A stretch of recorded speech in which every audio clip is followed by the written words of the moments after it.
10. 동성애를 금하는 복음을 부끄러워할 것인가? 예수님과 복음을 부끄러워하지 말아야 하는가? 음란한 세대의 조롱에 직면하는 복음 전도자의 사명. 동성애를 금하는 하나님의 말씀은 오늘날 21세기 교회 밖의 사회에서도 심지어 일부 국가들의 경우 교회 내에서도 조롱받는다. 시대의 대세는 동성애 허용이고 동성애는 존중받아야 할 인권이며 동성애를 반대하는 것이야말로 구시대적이고 반인권적이며 반지성적인 차별주의적 행동이고 인간을 혐오하는 범죄라는 동성애 정당화 이론들의 주장들에 의해 그리고 그러한 주장에 동조하는 수많은 사람들에 의해 비난받고 조롱받는다. 어느새 이러한 조롱과 반대에 직면하지 않고 동성애를 금하는 하나님의 말씀을 전하기 어려운 시대가 되어버렸다. 동성애 정당화론자들은 동성애 반대자들을 끊임없이 조롱한다. 논거를 들며 상대방의 주장을 경청하며 논쟁하기보다는 동성애 반대자들을 차별주의자, 인권 침해자, 혐오 세력, 인간 혐오자라는 낙인을 찍어 조롱하는 방법으로 대응하는 것이 훨씬 더 빈번하다. 사람들은 누구라도 다른 사람들로부터 조롱받고 무시당하며 멸시당할 때 고통을 느낀다. 가능하면 사람들로부터 더 많이 인정받고 존중받으며 칭찬하기를 원한다. 그러므로 세상 사람들로부터 복음이 조롱받을 때 조롱을 견디며 복음을 전하기 어려워지는 것이다. 원수마귀는 인간이 조롱과 부끄러움을 두려워하는 연약함을 가지고 있음을 잘 안다. 그렇기에 사나는 하나님의 말씀, 예수님의 말씀을 가르칠 때마다 조롱하고 부끄럽게 하는 방법으로 복음이 선포되는 것을 막아왔다. 시편에도 하나님께 고통을 호소할 때 원수와 세상 사람들이 자기를 조롱하고 비웃기 때문에 고통스럽다고 하나님 앞에서 탄식하고 호소하는 내용이 여러 부분 등에서 나온다. 예수님도 우리의 연약함을 잘 아신다. 그렇지만 우리가 그 조롱에 압도되지 말고 이겨낼 것을 말씀하셨다. 누구든지 이 음란하고 죄 많은 세대에서 나와 내 말을 부끄러워하면 인자도 아버지의 영광으로 거룩한 천사들과 함께 올 때에 그 사람을 부끄러워하리라. 특히 음란하고 악한 세대일수록 거룩한 하나님과 예수님 그리고 하나님의 진리의 말씀을 조롱할 것임을 잘 알고 계셨다는 것이다. 말세에 자기 정욕에 따라 음행을 하는 자들이 나타나 성도들을 조롱할 것임을 사도 베드로도 거듭 경고했다. 사도 바울이 음행과 동성애를 금하는 복음을 선포하던 로마 시대는 지도층인 철학자들, 최고 통치자인 황제, 일반인들까지 사회 전체가 음행과 동성애를 옳다고 하며 동성 성행위를 공공연히 행하고 있었던 예수님 말씀 그대로 음란하고 악한 세대였다.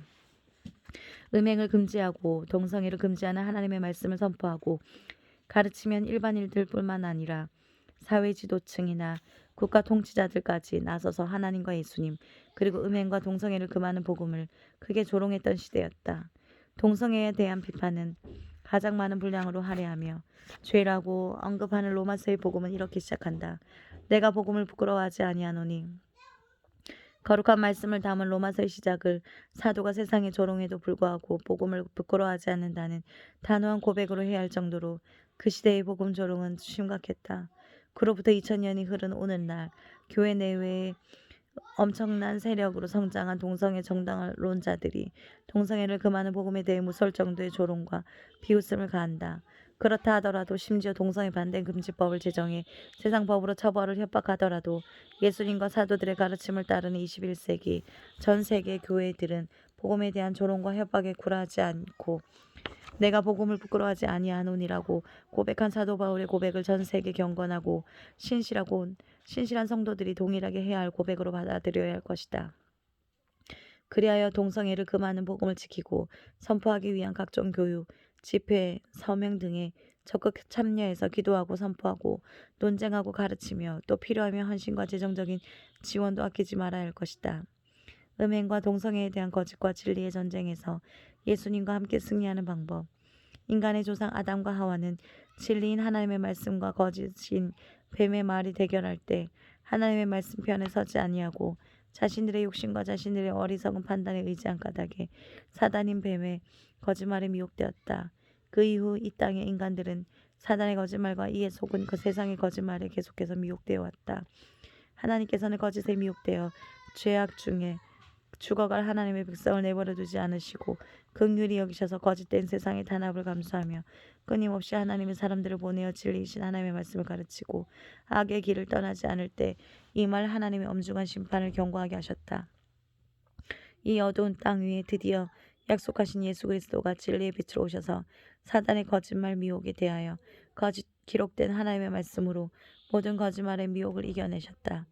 그리고 십자가의 도습과 부활을 통해 사단의 머리를 밟고 죽음의 권세를 이겨내셨다. 예수 그리스도를 믿고 성령을 간구할 때 하나님께서 각 성도에게 임하여 일평생 내주하시며 동행하신다. 사단의 거짓말들이 교회 밖의 사람들과 교회 성도들을 미혹시킬 때 이를 극복하고 승리할 수 있는 유일한 길은 세상을 놀라게 하는 하나님의 기적이 아니다. 하나님 입에서 나오는 예리한 성령의 검, 진리인 하나님의 말씀이다. 하나님의 말씀을 정확하고도 날카롭게 알아야 하나님의 말씀에 일부를 더하거나 일부를 빼거나 하나님의 말씀 아닌 것을 조금 섞어 미혹시키는 것을 분별하여 거짓됨을 드러낼 수 있다. 오늘날 전 세계 교회를 가장 미혹시키는 거짓 이론 중에 하나는 모든 음행, 특히 하나님께서 가증하게 여기시는 동성애를 정당화시키는 젠더 네올리기이다. 전 세계적으로 음행을 정당하고 음행 반대를 못하도록 하는 법과 제도를 만드는 소위 문화적 혁명이 일어나고 있는데 이를 글로벌 성혁명이라고 부른다. 계시록에 보면 마지막 전쟁터에서 사단 즉 용 및 짐승의 군대와 예수님의 군대가 마주할 때 거짓말하며 음행하던 이 땅의 모든 왕과 거짓 선지자들 이들을 따르는 군대들은 예수님의 군대에 대적했다. 희고 깨끗한 세마포를 입은 하늘의 군대와 백마탄 그리스도는 그리스도의 입에서 나오는 예리한 검으로 최후의 대전쟁에서 승리를 거둔다. 음행과 동성애를 정당화하는 교묘한 거짓말, 거짓 이론들인 거짓 선지자들과 전쟁은 몇 년 안에 종식될 싸움이 아니다.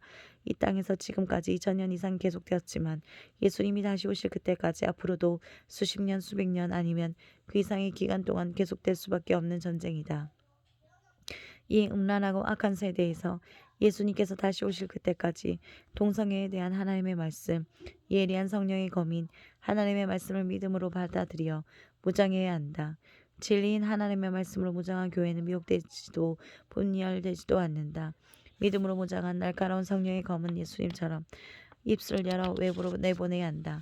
예수님을 본받아 거짓에 대응하여 하나님의 진리를 선포하여 승리함으로써 예수님께서 다시 오실 때까지 하나님과 그리스도의 제사장이 되어 그리스도와 더불어 하나님의 말씀이 왕처럼 세상을 다스리도록 하는 사명을 잘 감당해 가야 할 것이다. 우리 주님이 모든 거짓말의 원흉 사단을 이기고 죽음의 권세를 이기셨으므로 우리 주님을 따르는 성도들 역시 성령 안에서 그리스도와 동행하면서 하나님의 정확한 진리 위에 굳게 서서 선포하고 가르칠 때 음행과 동성애를 정당화시키는 거짓말과의 전쟁에서 반드시 승리하게 될 것이다. 하나님께서 이기는 자들에게 주시는 상급을 받는 성도들이 되기를 간절히 기도한다.